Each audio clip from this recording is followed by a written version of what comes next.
Test cricket খেলতে হয়, one day cricket খেলতে হয়, তারপর টি20। সেই জায়গায় আপনার নিজেকে সচেতন রাখতে হবে।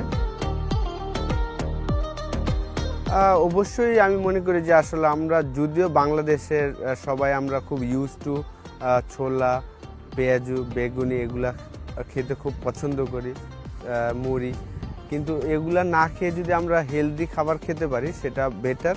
হ্যাঁ, অবশ্যই আপনি খাবেন অল্প, কিন্তু ভালো কিছু খাবার যদি খেতে পারেন, যেটা আপনার সারা দিন রোজা রেখে পানি জাতীয় জিনিসগুলো বেশি বেশি যদি খান, এবং আমার মনে হয় যে হ্যাঁ, আমি বলি যে না খাওয়ার জন্য, কিন্তু আমি কিন্তু আমার পুরো লাইফে ডিফারেন্ট, অন্য অন্য মানুষের মতো না।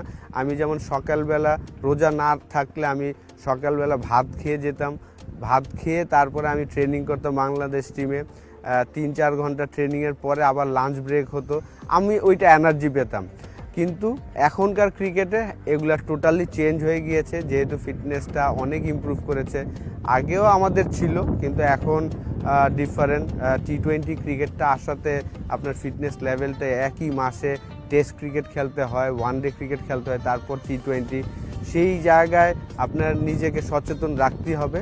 সেই জায়গায় আমার মনে হয় যে খাদ্য যে জিনিসটা, যতটা হেলদি ফুড খাওয়া